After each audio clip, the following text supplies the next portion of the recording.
पिछले कुछ समय से हम देख रहे हैं कि लोग चलने फिरने में, उठने तक में तकलीफ महसूस कर रहे हैं। मेरे को लगता है पिछले 2-3 साल में हमने 300 से ज़्यादा सर्जरी करी है ना?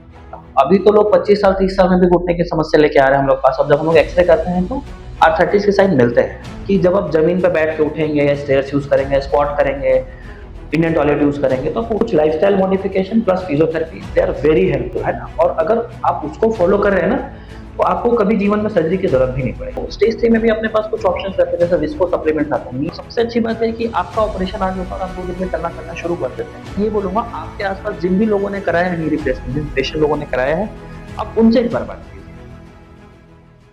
तो दोस्तों, आज हम बात कर रहे हैं कि हड्डियों के बारे में।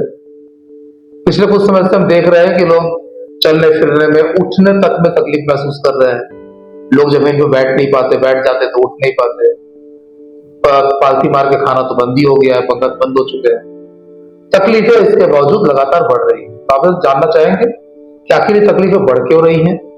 ये एकाएक ये जो अपन बढ़ती हुई संख्या देख रहे हैं, घुटने खराब होने की या घुटने बदलवाने की, इसके पीछे की वजह क्या है? और इस सर्जरी के बाद रिकवरी कैसी होती है और कितने समय तक चलता है? तो हमारे साथ हैं आज डॉक्टर दीपक सिन्हा। तो हमारे लिए एकदम सही व्यक्ति हैं जो बता सकते हैं कि आपको अपनी देखभाल कैसे करनी है और अगर घुटने खराब हो गए तो क्या करना है। डॉक्टर साहब, हेलो। देखिए, घुटने की जो सर्जरी है वो तो लास्ट स्टेज की सर्जरी है। सबसे पहले बात इस पे करते हैं कि घुटने खराब हो रहे हैं, है ना? क्यों हो रहे हैं, कैसे उससे बचा जा सकता है। तो ये जो 40 साल 45 साल 35 साल के बाद जो पेशेंट्स आते हैं, फीमेल मोर देन मेल, है ना? दोनों लोगों में होता है, पर फीमेल्स में थोड़ा सा ज्यादा होता है कि सर घुटने में समस्या हो रही है ना? जमीन पे बैठते हैं तो उठने में दिक्कत होती है। एंड जो इंडियन टॉयलेट जो लोग यूज कर रहे हैं, तो टॉयलेट में बैठने में उठने में उनको बहुत समस्या रहती है, सीढ़ी चढ़ने उतरने में समस्या रहती है। फिर उसके बाद ये समस्या चलने फिरने खड़े होने में हो जाती है ना? धीरे धीरे जैसे ये तकलीफ आपकी बढ़ती जाती है आर्थराइटिस की, तो ये रेस्ट में भी पेन करना शुरू कर देते हैं। अच्छा, आपने आर्थराइटिस को, एक्चुअली आर्थराइटिस का मतलब क्या है? देखिए, आर्थराइटिस का मतलब ये है ना कि घुटना क्या एक जोड़ है ना? अब जोड़ कैसा, दो हड्डियों के बीच में बनता है ना? तो ये जैसे एक जांघ की हड्डी हो गई और ये पैर की हड्डी हो गई, तो ये दोनों हड्डियों के बीच में जोड़ बनता है, ठीक है? तो अब ये जहाँ हड्डियां जहाँ पे एक दूसरे से मिलती है जोड़ के आसपास में, तो हड्डियों के बीच में गैप होता है, ठीक है? तो ऐसे कोई गैप बॉडी में होता नहीं है। जब आप एक्सरे में देखते हैं तो आपको गैप दिखता है। तो इसके ऊपर एक्चुअल में पॉलिश होता है जो कि एक्सरे में विजिबल नहीं होता, इसलिए एक्सरे में वहां पे आपको गैप दिखता है।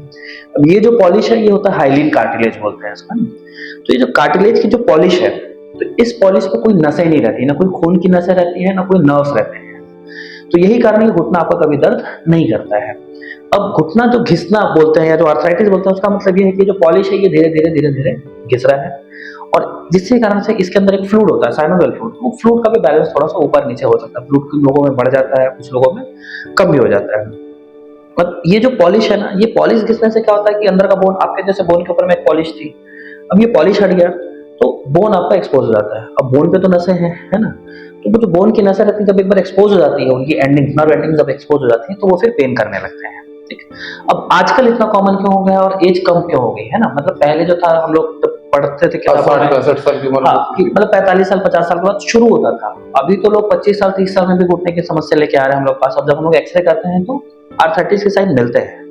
तो उसके सबसे बड़ा जो कारण है उसका, वो आज का लाइफस्टाइल है ना।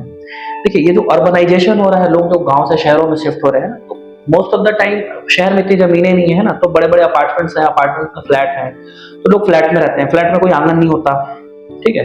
तो सन एक्सपोजर बहुत कम हो जाता है, ठीक है? अब जो ऑफिसेज हैं वो भी क्लोज ऑफिसेज हैं, एयर कंडीशन ऑफिस हैं, ठीक?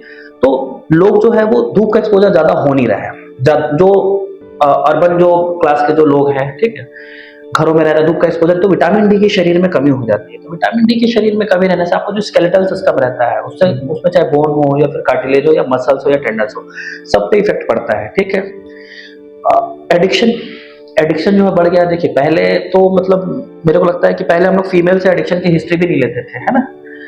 बट आजकल हम लोग पूछते हैं और most of the time you get positive history also, है ना? कि they are smoking, they are drinking, है ना? मतलब यहाँ मेल और फीमेल की बात नहीं है, बट जो एडिक्शन ओवरऑल बढ़ा, मेल में भी बढ़ा है, फीमेल में भी बढ़ा है। तो एडिक्शन एक बहुत बड़ा कारण है। एडिक्शन से क्या होता है, जब specifically if you are consuming tobacco in any form, है ना, स्मोक कर रहे हैं आप या फिर टोबैको ले रहे हैं, गुटखा ले रहे हैं, सब चीजों में टोबैको ही है। तो टोबैको क्या करता है, टोबैको में जो निकोटीन रहता है ना, that obstruct the blood flow in the small blood vessels, जो छोटी खून की जो नसें रहती हैं वो अंदर से ब्लॉक कर देता है निकोटीन, तो ब्लड का सर्कुलेशन कम होने के कारण कार्टिलेज डिजनरेशन बढ़ जाता है, स्पाइन की प्रॉब्लम बढ़ती है। ठीक है, अल्कोहल का भी इफेक्ट रहता है। तो लाइफस्टाइल में बहुत सारी चीजें हैं।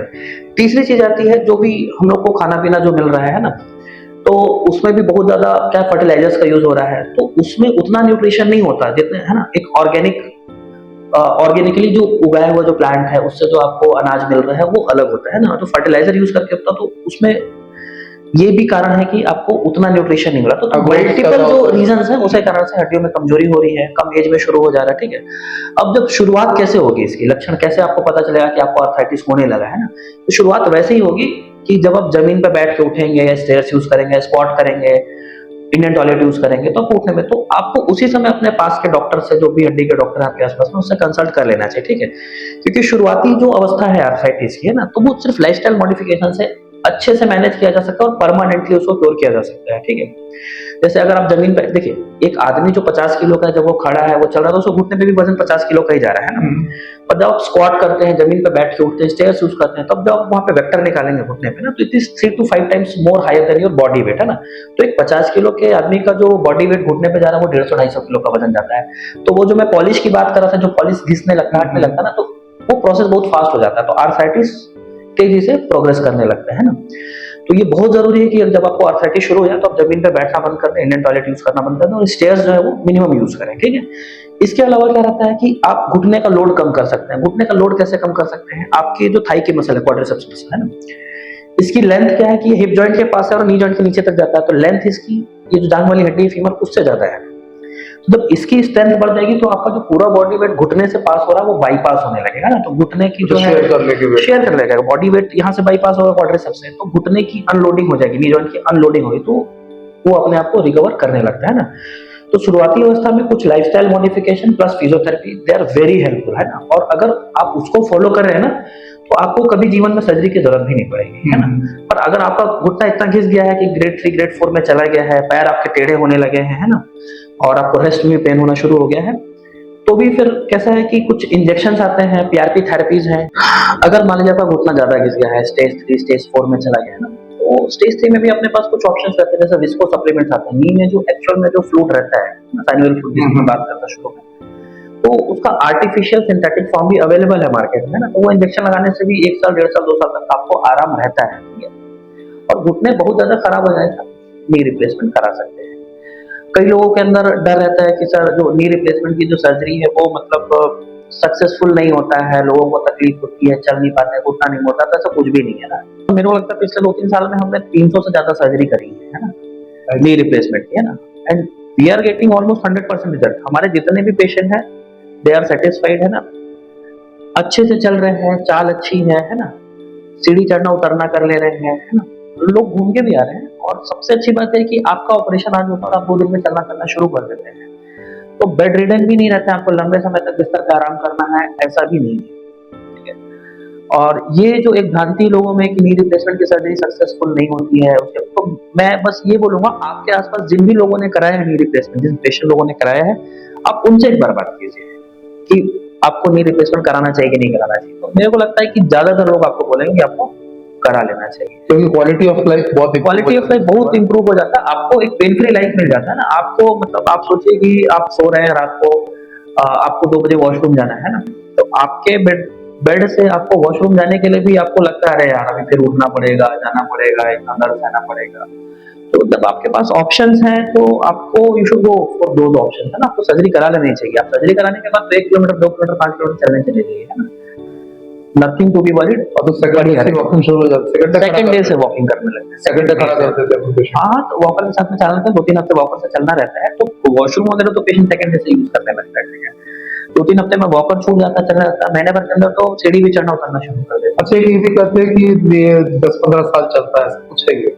नहीं, जो अच्छे जो इम्प्लांट है ना वो 25 साल के आसपास चलते हैं, जो हम लोग इम्प्लांट यूज कर रहे हैं तो वो 25 साल के आसपास चलते हैं। और देखिए नी आर्थराइटिस के जो पेशेंट हैं वो जनरली 40 साल का 40-50 साल तो मतलब लगभग कवर हो उनकी लाइफ एक्सपेक्टेंसी से वो ज्यादा ही चलते हैं, जो रिमेनिंग लाइफ एक्सपेक्टेंसी है उससे। मतलब बार-बार सर्जरी करानी पड़ेगी? नहीं, ऐसा नहीं है। कुछ कंडीशन हैं जैसे रोमाटॉइड आर्थराइटिस वगैरह है, जिसमें बहुत कम एज में नी रिप्लेसमेंट 25 साल 30 साल की उम्र में अगर किसी करना पड़ जाए तो उनको रिवीजन कराना पड़ता है, ताकि ज्यादातर 90 मोर देन 90% लोगों को दोबारा सर्जरी नहीं करानी पड़ती। Thank you sir. तो ये थी आपके घुटनों की बात कि कमजोर क्यों होते हैं, पहचान कैसे हो सकती है अर्ली स्टेज में, उसको मैनेज कैसे कर सकते हैं, और अगर स्थिति गंभीर हो भी गई है तो हम हमारे पास क्या विकल्प उपलब्ध है।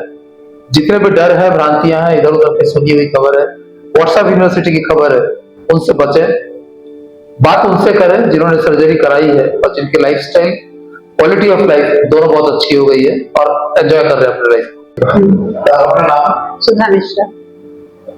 कब से तकलीफ थी आपको? 5-6 साल से, उससे ज्यादा भी हो सकती है क्योंकि कैसे चल रहा था, कौन कौन सा मालिश करती थी? कुछ मालिश का तेल का मैं होम्योपैथिक आयुर्वेदिक सब ट्राई कर चुकी थी, मतलब रेगुलर था मेरा। पेन होता था जब खा लेती तो पेन किलर खाती तो मतलब जो भी दवा खाती तो उसके बाद ठीक हो जाता था। मतलब सर हम लोग इसके लिए करीब यहाँ से मैलाडीला, काकेर, कहना चाहिए जंगलों में तेल वगैरह मिलता है ना, जड़ी बूटियां तेल वगैरह मिलती है, उसका भी इलाज किया था हमने, तो उस समय ठीक नहीं हुआ। तो कुछ आराम होता था कि एकदम कोई असर नहीं होता? कुछ दिन के लिए परमानेंट आराम कभी नहीं हुआ। परमानेंट, जैसे थोड़े दिन के लिए होता था फिर से शुरू हो जाता था।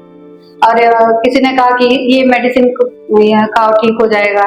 और एक बार बहुत पहले मुझे डॉक्टर ये बोले थे, कोई दूसरे डॉक्टर थे, वो उन्होंने कहा था कि आप नी रिप्लेसमेंट के लिए जाइए। तो ऑपरेशन का मुझे बहुत डर था क्योंकि पहले हम लोग सुने थे कि नहीं, अटल बिहारी वाजपेयी का सक्सेस नहीं हुआ था, तो उसके चलते बहुत डर था, तो नहीं करेंगे, नहीं करना है ऑपरेशन।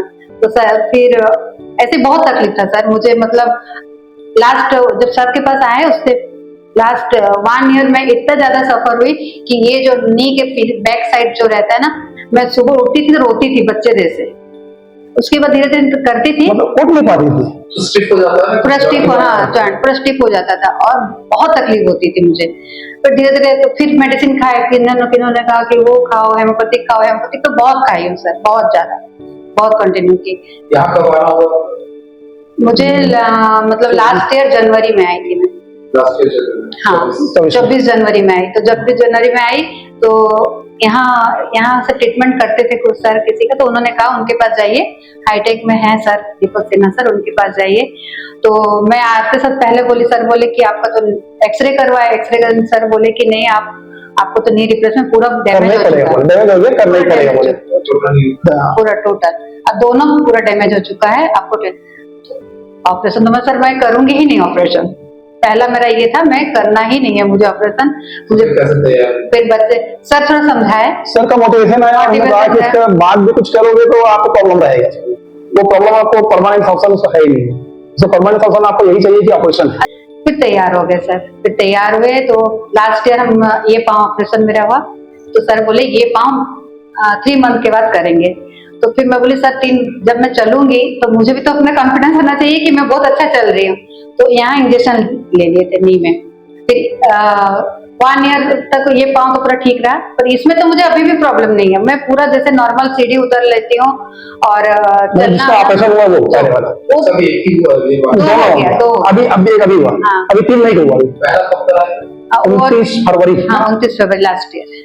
हाँ तो उसके बाद सर मैं 2-3 महीने बाद पूरा नॉर्मल, अब जो फोन करे तुम्हारा पाँव ठीक है, सबके लिए बहुत बड़ा था सर, उन लोग भी बहुत खुश हुए, चलो एक पाँव मेरा बहुत परफेक्ट हो गया, एक सक्सेस हो गया, तो दोनों लोगों ने कॉन्फिडेंस हम लोग बढ़ गया। तो सेकंड बार मैंने कुछ सोचा भी नहीं और करा दिया। अब पहला सर मेरा क्वालिटी ऑफ लाइफ, हाँ, और ये पाँव तो अभी मेरा 1 मंथ हो रहा है सर, 3 मई को हुआ है, 3 मई को हुआ है, अब देखिए 3 मई को हुआ, चल रही है, अभी चल के आ रही है। और थोड़ा सा मेरा फैटी है, थाइज वगैरह था, फेट था, 5-6 दिन के बाद तो खड़ी है, थोड़ा सा ना हीलिंग में थोड़ा सा टाइम लगता है, हाँ टाइम लगता है। और बाकी तो अभी तो पूरा परफेक्ट है सर। अभी देखिए आज 1 महीना में मैं चल के खुद आई, सीढ़ी उतर के, घर से सीढ़ी उतर के आई हूँ। राउरकेला जी। मैं प्राइवेट में टीचर हूँ, तब क्वालिटी ऑफ लाइफ बढ़िया होगी जी जी। नीचे बना है इंडियन पेन यूज नहीं करना। अभी तो सर मैं मतलब ये जो पाँव है ना, मुझे लगता भूल जाती हूँ मैं, तो कभी ऑपरेशन भी हुआ है बोल के।